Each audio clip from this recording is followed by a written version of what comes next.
नमस्कार सभी को। मेरे चैनल में आप सभी का हार्दिक स्वागत है। आज मैं उपस्थित हूँ प्रसिद्ध साहित्यकार श्री लाल शुक्ल द्वारा लिखित उपन्यास राग दरबारी का 36वां भाग लेकर। गया दिन कुछ नहीं बोले। खन्ना मास्टर ने फिर कहा, कोई नवाबी के दिन नहीं है कि जो जिसको चाहे मार बैठे। दिन उससे भी बुरे हैं। गया दीन ने कहा, मैं तो 4-6 साल से यही देख रहा हूँ। बाहर रंगापुर में हेडमास्टर का खून हो गया था कि नहीं, क्या हुआ? मारने वाले आज भी बल्लम लिए मूछ पर ताव देते हुए घूम रहे हैं। उन्होंने सिर हिलाकर सांत्वना सी देते हुए समझाया, नहीं मास्टर साहब, तुम कभी ईंट का जवाब पत्थर से न देना। प्रिंसिपल साहब और वैद्य महाराज के पास बहुत बड़ी ताकत है। चौपट हो जाओगे। इम्तिहान के दिनों में हर साल न जाने कितने मास्टर लड़कों के हाथ पिटते हैं तो क्या कर लेते हैं। खोपड़ी सहलाते हुए धीरे धीरे घर चले जाते हैं और बीवी से मांगकर एक गिलास पानी पी लेते हैं।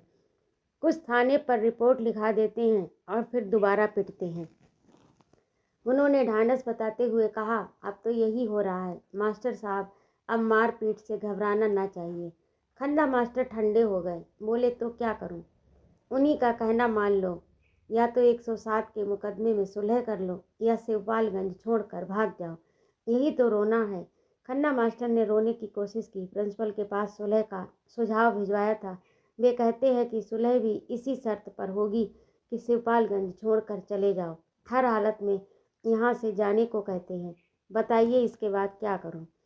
गया दिन सोचने लगे। काफ़ी देर तक सोचकर मत्थे की झुर्रियों को भीतर समेटकर वह साबित करते हुए कि वे सोचने का काम खत्म कर चुके, उन्होंने कहा, इसके बाद क्या करोगे मास्टर साहब? देश का नक्शा सामने फैलाकर देखना शुरू कर दो। शायद उसमें शिवपालगंज के आगे कोई जगह निकल आए। थोड़ी देर में लोग गुमसुम बैठे रहे। फिर जैसे गीली मिट्टी में कोई केंचुआ अपने को तोड़ मरोड़ कर लकीरें बना बिगाड़ रहा हो। खन्ना मास्टर मुकदमे की पिछली पेशी का विवरण विस्तार से सुनाने लगे। दफ़ा 107 के मुकदमे से पहले फरीक यानी वे लोग जिनके झगड़ालू स्वभाव के बारे में पुलिस ने भविष्यवाणी की थी, खन्ना मास्टर, मालवी और उनके साथ के 3 नौसिखिए मास्टर थे, जो प्रिंसिपल के गुट में न होने के कारण उनके खिलाफ मान लिए गए थे। दूसरे फरीक में वे थे जिनके बारे में खन्ना मास्टर ने मजिस्ट्रेट के सामने भविष्यवाणी की थी। उन्हें उनसे अपनी जान व माल का खतरा है। एक वकील ने मजाक में यह भी कहा कि मास्टर के पास माल कहाँ होता है और मास्टर की जान की कीमत ही क्या है। पर मजिस्ट्रेट ने उस बात पर ध्यान दिए बिना दूसरे फरीक के खिलाफ भी सम्मन निकाल दिया था।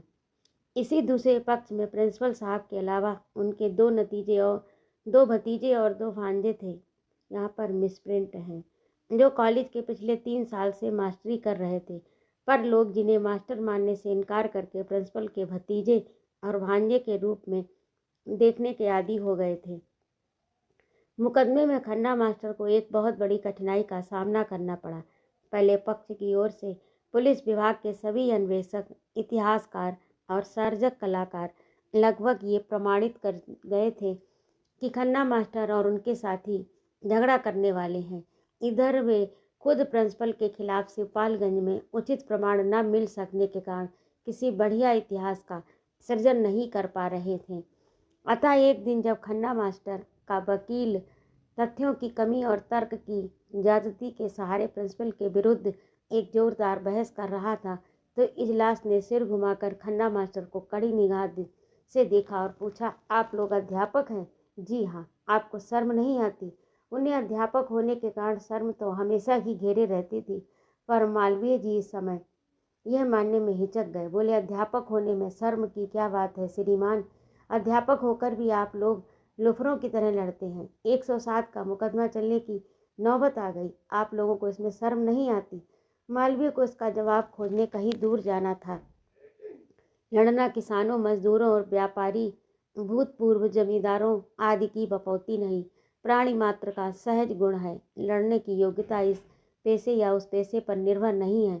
अगर तुम लड़ने का नतीजा झेलने को तैयार हो तो तुम्हारी लड़ने की योग्यता पर बहस नहीं की जा सकती।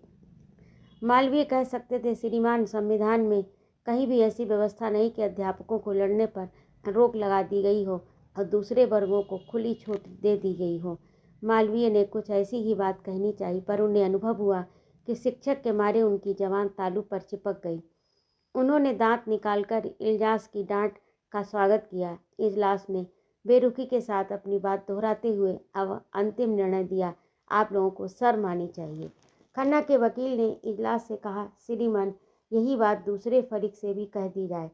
इजलास गुस्से में थी। गुर्राकर स्वाभाविक था कि अंग्रेजी में बोली, जरूर कह दी जाएगी, पर इन लोगों से मेरा कहना है, इन्हें अध्यापक होकर इस तरह का मुकदमा लड़ते हुए शर्म नहीं आती। मुझे तो ये मुकदमा सुनते हुए शर्म महसूस होती है। मैं सोचता हूँ विद्यार्थियों पर इसका क्या असर होगा।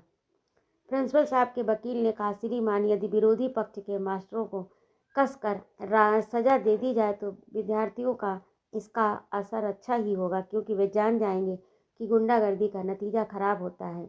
पर इजलास अपनी ही तर्क श्रृंखला में उलझ गई थी। उसे अचानक शर्म ने घेर लिया, अतः सब कुछ पीछे छोड़कर सारी बहस शर्म पर आ गई और पलटकर अध्यापक कितना सम्मानित प्राणी हुआ करता है उस दिशा में उलट गई। फिर एक दूसरे से दूसरी चीज पर जाते हुए अध्यापकों की निष्ठा की कमी, संयमहीनता, देश का भविष्य आदि उन निराशावादी स्थितियों पर चली गई जिनका हवाला देकर साबित किया जाता है कि अध्यापकों को त्याग करना चाहिए और सब लोगों का काम आदर्शों को गिराना और अध्यापक का काम आदर्शों को उठाना है। ये समझकर थोड़ी तनख्वाह और बड़ी इज्जत के साथ उन्हें गांधी, नेहरू जैसे व्यक्तियों का सृजन करना चाहिए। इजलास जोश में थी। बचपन में अध्यापकों ने उसे हमेशा निम्न कोटि के विद्यार्थियों में शुमार किया था और उसे आज इन अध्यापकों को निम्न कोटि का आदमी साबित करने का मौका मिल गया था। इसीलिए इन महत्वपूर्ण विषयों पर तर्क हो या न हो, बड़े जोश के साथ वह उसी तरह बोलती रही जैसे लोग इजलास से बाहर बोलते हैं। दुनिया भर के सिद्धांतों के राजमार्ग पर चलकर इजलास का फैसला आखिर में फिर उसी सुरंग से बाहर निकला कि इन अध्यापकों को शर्म आनी चाहिए। खन्ना मास्टर को तो नहीं, पर उनके वकील को अंत में कहना पड़ा कि मैं सिद्धांत रूप से स्वीकार करता हूँ, हमें शर्म आनी चाहिए, पर दोनों पक्षों को बराबर बराबर आनी चाहिए। तब इजलास ने प्रिंसिपल को लथाड़ना शुरू किया। उसका आशय था कि उसे शर्म आनी चाहिए और वह इस तरह से प्रिंसिपल ही कर रहा है। अगर मैं प्रिंसिपल होता तो इस तरह के मास्टरों को एक दिन के लिए भी कॉलेज में बर्दाश्त न करता। मास्टरों में झगड़ा हो तो थाना कचहरी से क्या मतलब। होशियार प्रिंसिपल होता तो इस तरह के तत्वों को वह पहले से ही कॉलेज में आने न देता, और वे आ भी गए तो उन्हें निकाल बाहर करने में 1 मिनट की भी देरी न करता। ये विद्यार्थियों के भविष्य का प्रश्न है, इसमें रियायत कैसी। पर मैं आज के प्रिंसिपल भी क्या हो गए हैं। मेरे ज़माने में अब प्रिंसिपल साहब के वकील को भी कहना पड़ा, सिद्धांत रूप से स्वीकार करता हूँ। मास्टरों के साथ प्रिंसिपल साहब कमजोरी से पेश आए और उनके विरुद्ध जब कड़ी कार्यवाही की गई, ऐसा करने और न करने के कारण प्रिंसिपल को शर्म आनी चाहिए। इस बिंदु पर पहुंचकर इजलास ने खन्ना मास्टर से कहा, तमाशा बहुत हो चुका और अब झगड़ा खत्म होना चाहिए। या तो आपस में सुलह कर लो या कॉलेज छोड़कर बाहर चले जाओ। ये नहीं तो इस मुकदमे में कोई फैसला लिखना पड़ेगा। इस पर दरोगा जी ने इजलास की दयालुता पर एक संक्षिप्त भाषण देते हुए कहा, हुजूर फैसला न लिखे नहीं तो गजब हो जाएगा। जो भी हो, ये बेचारे मास्टर लोग हैं, बहकावे में आ गए हैं। आपने फैसला लिख दिया तो घपले में पड़ जाएंगे। आपने इतनी ताकीद कर दी, ये बहुत है। इन्हें काफ़ी समझा दिया गया है, समझ गए होंगे। अब मुझे विश्वास है सुलह हो जाएगी। इन्हें एक पेशी का मौका दे दिया जाए, तब तक सब ठीक हो जाएगा। हुजूर को फैसला न लिखना पड़ेगा। रंगनाथ ने कहा, तो इसका मतलब ये हुआ कि खन्ना मास्टर बोले, मतलब यह है कि पेशी से लौटते ही प्रिंसिपल साहब ने मास्टर मोतीराम को हमारे पीछे लगा दिया। अब तक वे चुपचाप साइंस पढ़ाते थे, अब अपनी आटा चक्की का काम देखते थे अब परसों से वे हमें समझा रहे हैं कि मास्टरी के मुकाबले आटा चक्की खोल लेने में ज़्यादा मुनाफा है। मुनाफे की बात करते हुए वे लकड़ी चीरने वाली आरा मशीन का भी जिक्र कर रहे हैं। कल शाम उन्होंने मालवीय को पान की दुकान चलाने का फ़ायदा समझाया। अब बताइए इसका क्या जवाब है। गयादीन ने जमाई लेकर कहा, सुलह कर लो। पर इसका क्या मतलब। वह तो तुम बता चुके हो कि मास्टर साहब सुलह से पालगंज छोड़ देने से ही होती है, तो वही करो। दिन रात की खिचखिच से क्या फ़ायदा, बेकार ही तो हो जाओगे। बेकारी उतनी बुरी चीज़ है नहीं है, बेकार तो करोड़ों लोग हैं। असल चीज़ खिचखिच है, इससे दूर रहना चाहिए। रंगनाथ को अब तक सिपालगंज में रहते हुए 6 महीने हो गए। उनकी तंदुरुस्ती अच्छी हो गई थी, जवान खराब हो गई थी। सही मौके पर चुप हो जाने और गलत जगह पर जोश दिखाने की आदत पड़ने लगी। इस झगड़े में वह कहीं नहीं है, मजबूरी उनके मन में हीनता भाव पैदा करने लगी। परिस्थिति के खिलाफ उनके मन में स्वाभाविक रोष ही पैदा होता था, पर वह हर हिंदुस्तानी के रोष की तरह बहस मुकाबले के रास्ते निकल जाता था और बचा खुचा अच्छे खाने पीने में दब जाता था। पर आज इस हीनता की अनुभूति और रोष के भाव ने मिलकर उसे न जाने कैसा बना दिया। उसने डपटना शुरू किया। उसने बात डपट से शुरू की और डपट ही पर जाकर छोड़ी। जो भी हो, उसकी बात का अर्थ यही निकला कि परिस्थिति का डटकर विरोध किया जाना चाहिए। खन्ना मास्टर को पीछे नहीं हटना चाहिए, अन्याय से समझौता नहीं करना चाहिए। कहते कहते रंगनाथ को ऐसा लगा कि वह अंग्रेजी पढ़े लिखे देसी आदमी की तरह टूटी फूटी जबान में कोई धार्मिक ग्रंथ वाँच रहा है। वह चुपचाप हो गया। मास्टर ने कहा, हम लोग कुछ नहीं कर सकते। रंगनाथ ने कहा, और आप गया दीन जी। जवाब में गया दीन ने रुक रुक कर एक किस्सा सुनाया। हमारे इलाके में बहुत दिन हुए एक माता प्रसाद हुए थे। इस इलाके में वे पहले नेता हैं। लोग उनकी बातें बड़े प्रेम से सुनते। वे ज़रूरत पड़ने पर जेल भी जाते थे, तब लोग उनकी याद और भी बड़े प्रेम से करते थे। जब वे जेल से वापस आते तो ज़्यादातर उनसे उसी तरह की बातें करते रहते कि जोश में आकर वे फिर जेल चले जाएं। एक बार वे कई साल तक बिना जेल गए हुए रह गए। इसका नतीजा ये हुआ कि लोग उनके व्याख्यानों से ऊबने लगे। जमींदारी, विनाश, स्त्री शिक्षा, विदेशी चीज़ों और शराब की दुकान का बहिष्कार, इन विषयों पर उनके आख्यान लोगों को इस तरह याद हो गए कि वे जब बोलने खड़े होते तो स्कूली लड़के उनके कुछ कहने से पहले ही उनके व्याख्यान के टुकड़े करके उसे दोहरा देते। उनके कहने के लिए कुछ बचता नहीं। जब चंदा मांगने के लिए जाते तो लोग समझते भीख मांग रहा। वे जब भारत माता की जय बोलते तो लोगों को लगता वह अपने खानदान का प्रचार कर रहा। अब वे जब जमींदारी विनाश की बात करते तो लोग जान जाते ये बिना लगान दिए साल पार कर जाना चाहता है। मतलब ये कि माता प्रसाद की लीडरी इस इलाके में 5 साल तो चली। बाद में उन्हें लगा कि कुछ जम नहीं रहा। तब मुझे ही समझाना पड़ा कि भैया, माता प्रसाद लीडर में जो गुण होने चाहिए वे तुम में नहीं। चाहिए ये कि लीडर तो जनता की नस नस की बात जानता हो, पर जनता लीडर के बारे में कुछ न जानती हो। यहाँ सब उल्टी है। तुम खुद तो जनता का हाल जानते नहीं, पर जनता तुम्हारी नस नस से वाकिफ़ है। इसीलिए ये इलाका लीडरी में तुम्हारे मुआफ़ी नहीं आ रहा। तुम या तो यहाँ से किसी दूसरे इलाके में चले जाओ या कुछ दिनों के लिए जेल हो आओ। माता प्रसाद मेरी राय मानकर जेल चले गए। उसी के साल भर बाद किसी दूसरे जिले से तुम्हारे मामा वैद्य जी यहाँ आए। उनके बारे में किसी को कुछ नहीं मालूम था। लोग सिर्फ इतना जानते कि उनकी काली काली मूछें, मजबूत देह और उनकी वीर पुष्ट की दवाओं की धाक है। उन्होंने कोऑपरेटिव सोसाइटी बनाई, यहाँ एक मिडिल स्कूल खुलवाया, अपना आयुर्वेदिक दवाखाना खोला। जब तक लोग जान पाए कि वे किसके कौन हैं, वे यहाँ के नेता बन बैठे। एक गांव की जमींदारी भी उन्होंने रेहन में रख ली। कोऑपरेटिव में कर्जा देर से मिलने के कारण किसी को तकलीफ न हो, इसलिए साथ साथ अपना रुपया भी कर्ज पर चलाना शुरू कर दिया। उधर माता प्रसाद जेल में पड़े रहे और ये इधर लड़ाई में सिपाहियों की भर्ती कराने लगे, शहर की अमन सभाओं में जाने लगे। आज़ादी मिलने के बाद उन्होंने जमींदारी के विरोध में रेहन वाला गांव बिकवा दिया। रुपया लेकर भूतपूर्व जमींदार कहलाने से बच गए। उधर माता प्रसाद जेल से निकलकर सरकारी पेंशन लेकर शहर में अपना पेट पालने में लग गए। इधर बाबू रंगनाथ तुम्हारे मामा अकेले डील पूरा इलाका बन गए। बाबू रंगनाथ लीडरी ऐसा बीज है जो अपने घर से दूर की ज़मीन में पनपता है। इसीलिए मैं यहाँ लीडरी नहीं कर सकता। लोग मुझे बहुत जानते हैं, उनमें मेरी लीडरी न चल पाएगी। कुछ बोलूँगा तो कहेंगे देखो गया दिन लीडरी कर रहे हैं, और इस खन्ना मास्टर के लिए तो मैं वैसे भी लीडरी नहीं करूँगा। जिनके कुछ समझ ही नहीं, उनके लिए कहाँ तक वकालत की जाए। लौंडों की दोस्ती जी का जंजाल। रंगनाथ ने उनका व्याख्यान शांतिपूर्वक सुन लिया। कहा, पर गया दीन जी, मामा को आप ही अच्छी तरह जानते हैं। आप ही उन पर कुछ असर डाल सकते हैं। आपको खन्ना की कुछ तो मदद करनी पड़ेगी। गयादीन ने सोचा, ये लोग कितने बेशरम हैं। महीनों से इन्हें समझा रहा कि मेरे सहारे ना रहो, खींच कर चले जाते हैं, फिर दौड़ते हुए इधर ही आते हैं। इजलास ने सही कहा था, उन्हें शर्म आनी चाहिए। उन्होंने कहा, खन्ना मास्टर की मदद तो मैं नहीं कर पाऊंगा, पर तुम कर सकते हो। अपने मामा के खिलाफ तुम अब बोलने ही लगे हो। झिझक दूर हो गई है, तुम बाहर के रहने वाले भी हो। यहाँ वाले तुम्हारी असलियत नहीं जानते, और जैसे ये खन्ना मास्टर है वैसे ही तुम हो। अब तुम ही लीडरी करके दिखाओ। रंगनाथ ने तैस में आकर कहा, तो यही होगा, आप कहते क्या हैं? लौंडों की दोस्ती जी का जंजाल, उन्होंने कहा, पर अपने मन में ही कहकर रह गए।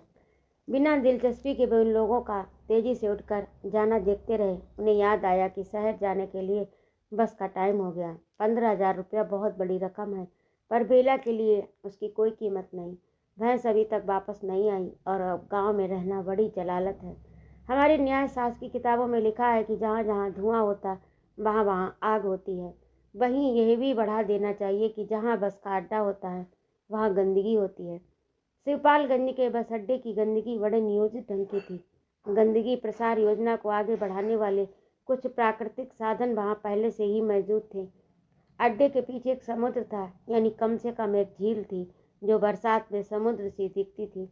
दरअसल ये झील भी नहीं थी, जाड़ों में वह झील थी, बाद में छोटा सा पोखर बन जाती। गंदगी की सप्लाई का वह एक नैसर्गिक साधन था। शाम सवेरे वह जनता को खुली हवा देता था और खुली हवा के शौचालय की हैसियत से भी इस्तेमाल होता था। सुबह होते ही शर्मदार के लिए सीख की आड़ काफ़ी होती है। इस सिद्धांत पर वहाँ उगने वाली घास के हर तिनके के पीछे एक एक शर्मदार आदमी छिपा हुआ नजर आता था। बहुत से ऐसे ही लोग थे जो, भाइयों और बहनों, मेरे पास छिपाने को कुछ नहीं वाली सच्चाई से बिल्कुल खुले में बैठकर और सीख की आड़ भी न लेकर अपने आप को पेश करने लगते। इस मौके से फ़ायदा उठाने के लिए शिवपालगंज के सभी पालतू सुअर सवेरे सवेरे उधर पहुंच जाते। वे आदमियों द्वारा पैदा की हुई गंदगी को आत्मसात करते, उसे इधर उधर छितराते, वहाँ की हवा को बदबू से बोझिल बनाने की कोशिश करते। पोखर के ऊपर से उड़कर कस्बे की ओर आने वाली हवा, जिसका कभी भवभूत ने बीची बात है सीकरछो शीत के रूप में अनुभव किया था, बस के अड्डे पर बैठे हुए मुसाफिरों को नाक कपड़ा लगाए रहने के लिए मजबूर कर देती। गांव सुधार के धुरंधर विद्वान इधर उधर शहर में बैठकर गांव के शौचालयों की समस्या पर गहन विचार कर रहे थे, और वास्तव में 1937 से अब तक विचार ही विचार करते आ रहे हैं। इधर बस के अड्डे पर बैठे हुए मुसाफिर नाक पर कपड़ा समेटकर कभी जैन धर्म स्वीकार करने को तैयार दिखते, कभी सुअरों की गुरगुराहट सुनते हुए 12 अवतार की कल्पना में खो जाते। वातावरण बदबू और धार्मिक संभावनाओं से भरा पूरा था। सुअरों के झुंड सड़क पर निकलते समय आदमियों की नकल करते। वे दाएं बाएं चलने का ख्याल न करके सड़क पर निकलने वाली हर सवारी के ठीक आगे चलते हुए नजर आते और आपसी ठेल ठाल में कॉलेज के लड़कों को भी मात देते। बस के अड्डे की चार दीवारी एक जगह पर टूट गई थी। इसका फ़ायदा उठाकर वे सड़क से सीधे बस के अड्डे में घुसते और दूसरी ओर वे फाटक से निकलकर पोखर के किनारे पहुंच जाते। उनके वहां पहुंचते ही पिकनिक और यूथ फेस्टिवल का समा बन जाता। गंदगी प्रसार योजना के अंतर्गत वहां पर बस का अड्डा बनाते समय इन प्राकृतिक सुविधाओं का ध्यान रखा गया होगा। वैसे गंदगी सप्लाई करने की दूसरी एजेंसियां भी वहां पहले से मौजूद हैं। उनमें एक और मंदिर था जो अपनी चीकट सीढ़ियों के कारण मक्खी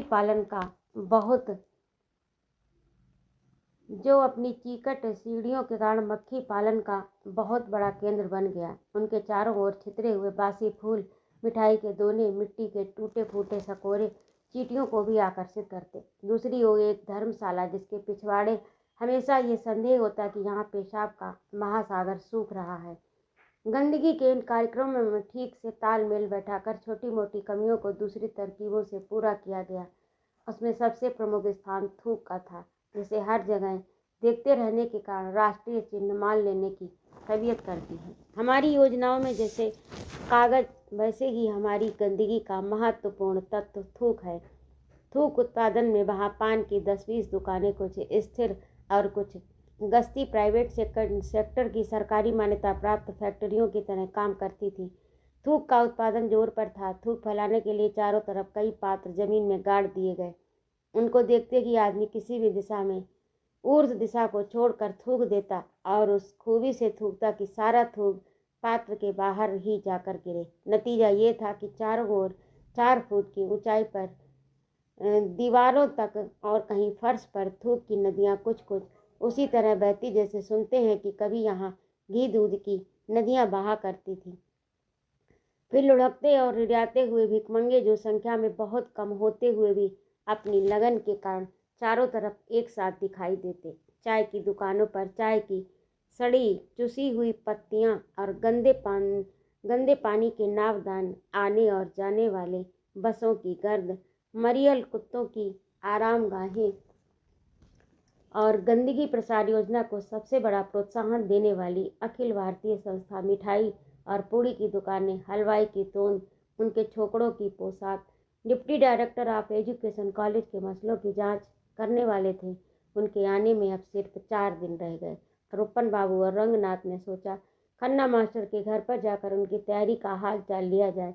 जब वे मंदिर और बस के अड्डे के बीच वाली पगडंडी से निकले तो उन्होंने एक दृश्य देखा। बस के अड्डे की 4 दीवारी के दूसरी ओर एक सिर ऊपर निकला, धड़ छिपा हुआ ठुड्डी 4 दीवारी पर टिकी थी। सिर बिना हिले डुले मंदिर की ओर घूरता जा रहा था। उनके चेहरे पर एक चौड़ी अस्वाभाविक मुस्कान थी। दूर से दिखता था किसी आदमी का सिर अचानक उस वक्त काटा गया जब वह मुस्कुरा रहा था। उसे काट कर 4 दीवारी के ऊपर रख दिया गया। रुपन बाबू ने खड़े होकर इशारे से रंगनाथ की निगाह उस ओर फेरी। वे थोड़ी देर उधर टकटकी बांधकर देखते रहे। सहसा उन्होंने पहचान लिया कि यह लंगड़ का सिर है। रुपन बाबू ने उसे पुकारा तो उसका गला भी 4 दीवारी के ऊपर आ गया। दोनों उसके पास जाकर खड़े हो गए। 4 दीवारी में के आर पार बातें करने लगे। रुपन ने पूछा, बस के अड्डे पर खड़े खड़े क्या कर रहे हो? उसके चेहरे की मुस्कान गायब हो गई और अब वह स्वाभाविक दिखने लगा। उसने कहा, यहाँ कोई क्या करता है बापू? आने जाने वाले तो यहाँ आते हैं। वापस जा रहे हो? इसका मतलब यह है कि नकल मिल गई। कब मिली? नकल तो मैंने ले ली बापू, पर बाएं हाथ की मुट्ठी से अपने मत्थे पर 4-5 मुक्के मारे जैसे कोई हथौड़ा चला रहा हो। दोनों चुपचाप खड़े रहे। पिछली बार जब तुमको दुकान पर मिला था बापू, तुमने कितनी खातिर की थी। खरीद कर दूध पिलाया था। उसी के दूसरे दिन मुझे अपने गांव चला जाना पड़ा। खबर आई कि बिरादरी के घर में गमी हो गई। गांव पहुंचते ही मुझे बुखार ने फिर दबा लिया। पूरे 17 दिन खटिया पर पड़ा रहा। कल वापस लौटा बापू। तहसील में जाकर पता लगाया तो चिड़िया खेत चुन गई थी। वहीं से बोले, तुम्हारी नकल कई दिन पहले की तैयार हो गई। नोटिस बोर्ड पर इसकी इतला लग गई, पर 15 दिन तक उसे कोई लेने नहीं आया। तब उन्होंने उसे फाड़ कर फेंक दिया। नकल बनाकर 15 दिन रखते हैं, कोई ना ले तो फाड़ देते हैं। मुझे ये मालूम नहीं था।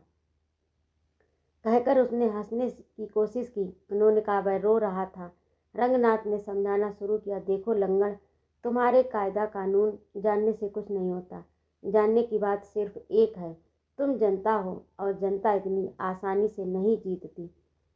उसने रोना बंद करके अपनी ठुड्डी 4 दीवारी पर पहले की तरह टेक दी और बिना पलक गिराए हुए उन लोगों को देखने लगा था। हार गए हो तो कोई बात नहीं, अपने गांव जाकर खेती करो। कुछ दिनों बाद वह घाव अपने आप भर जाएगा।